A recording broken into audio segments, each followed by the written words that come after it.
welcome back. Before the break, we were discussing, on prom topics, we were discussing the purchasing of dresses. And we are going to continue that thought briefly. So before the break, you mentioned I had mentioned that I didn't necessarily regret my dress, but I only afterwards that I saw my sister's because I thought it was a lot nicer. But I did spend like $300 American on my dress, and that wasn't bad compared to, I think, a lot of girls in my grade that they went for the designer dresses from like BCBG and Betsy Johnson, where it wasn't even like, because I had a ball gown, but they had like these plain little cocktail dresses that cost a fortune and didn't even look that, spectacular. So I think some of them like really kind of went too far, and then they had like their parents have like these, big after parties at like their house, or even before because with my prom, it was kind of, we had to go to our school first, and like it was kind of like a meet and greet with all our teachers, and then we had to go into this room that we call the reception room and take a big group picture. And I think there's like girls fainting because it was so hot, and like you're at a party when actually even almost every year there's like a girl that faints, because like my sister fainted her year. And my year, there was 3 girls that fainted. I feel like I missed out. And that's just from heat. Yeah, because it's like there was a lot of people, like obviously dresses, and you're all squished together, and like, anyway. I think I did pay my mother paid a lot of money for my dress, but it could have been worse. Well, it raises the question is, how much is too much?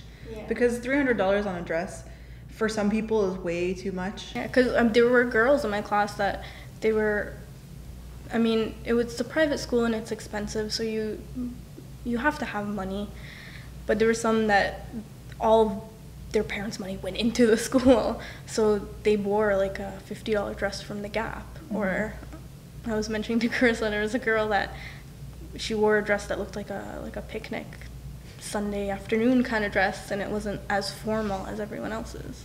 She liked it though, I guess that's okay. Yep. Well, at 2 of the 3 I went to, I just wore a random suit, shirt, and tie that I've had lying around. But you went to a school where you had to wear that anyway, right? I did, but still. I think at the second one I went to, I rented a tux, and it cost like $120 for a one-night thing. I found that was too much, like especially because I was renting it too and not purchasing it. I mean, I could get at least a jacket and pants for that much. What happens if you spill something on it?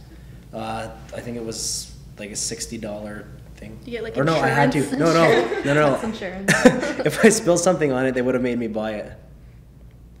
At least you have tux. Well, I know some people think that guys have it easier because they don't have to go out and buy like a big impressive dress and spend as much money, but like they don't have to do the hair. Well, for mine, I bought my date's dress and shoes. It sent me back like $150. Oh, you're such a sweetheart. There was one girl who actually went to my grad in a wedding dress, and she was like my friend at the time, so she said, "Do you think people will notice?" And I was like, "No, not at all." And like she showed up, and literally everybody she talked to asked, she's like, "Is that a wedding dress?" And so she's taking pictures, and everyone's kind of in like a decent dress, and she's got this big flouncy white. I was like, I don't know what she was thinking. To each their own. Yeah, like on top of the expenses of a dress, there's, specifically I think for girls, there's getting like the hair done. Some people go out and get the nails and like the pedicures too. I didn't go for that because I had a long dress.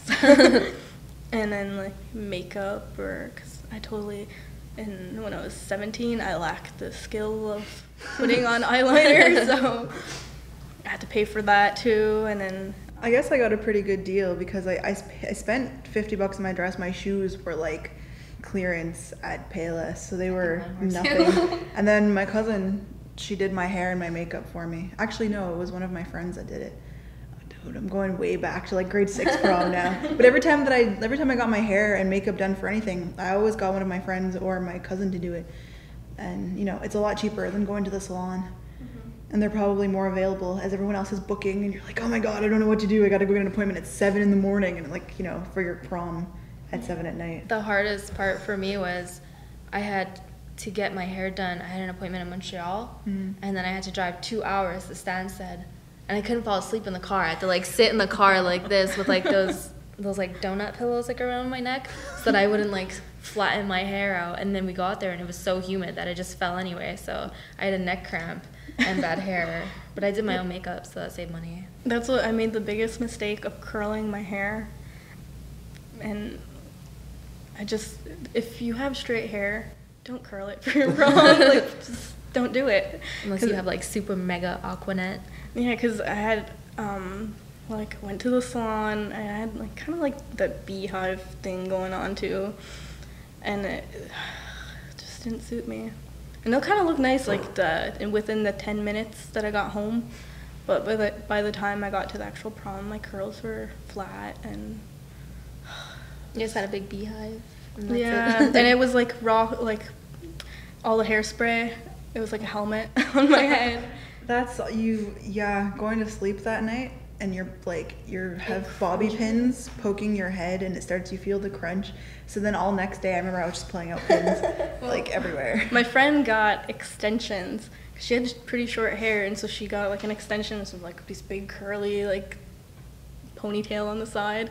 And she said she woke up and it was like her head was so heavy and like, yeah. Who did your makeup, JD? My mom helped me with that. Did she gel your hair too? A little bit, actually, yeah. Yeah? She wanted me to look pretty.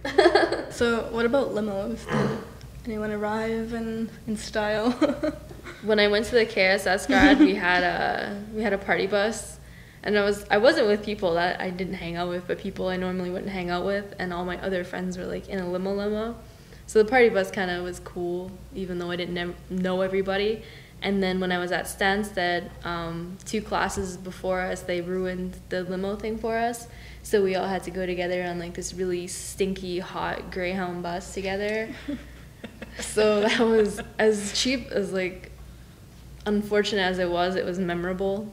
Yeah, no, that's definitely something. When everyone's like, yeah, we had the limo, yeah, we had the stretch Hummer, you're like, we took a Greyhound bus. We did.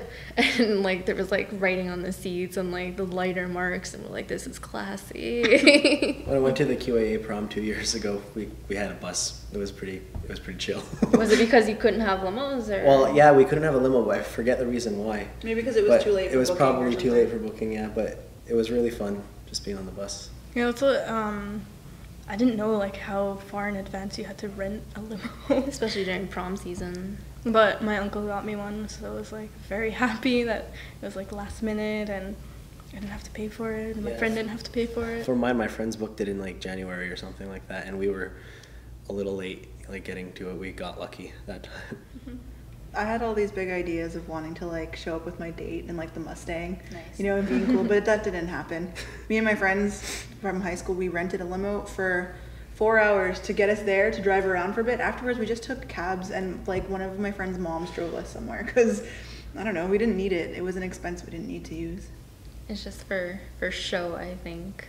Yeah, and I don't know, but I find that so interesting that like a school banned limos. Yeah. And that's when I was reading about a lot of these schools that banned prom in the States, there was also a lot of them that they just put restrictions on so that you don't spend so much money, and it's that you're not allowed limos, or you're not allowed buying a dress over a certain amount of dollars and like stuff like that, just so it's, I guess, more affordable for everyone. Well, I think that's a nice thing to do, though. As you know, as excited as teenage girls get about it, I think it's nice to have everybody kind of on the same playing field, rather than have like that group of 5 or 6 girls who have money show up in like really nice gowns, and then you have the people who are really suffering from the recession in something a little less glamorous. It's like they don't even go. Yeah. I don't know about you, but like we had to pay for the ticket for a prom. And even though we did fundraising, we still had to pay like it only alleviated a certain amount of costs. It makes sense to have those kinds of regulations in terms of prom, like what you can wear and how much you can spend and stuff like that, because they do that in school anyways with dress codes and, you know, they try, like, schools are trying more to regulate because a lot of bullying comes out of that. And girls, because to be honest, prom is about girls. They're vicious. And girls are vicious. And on that note, we'll be right back after the break.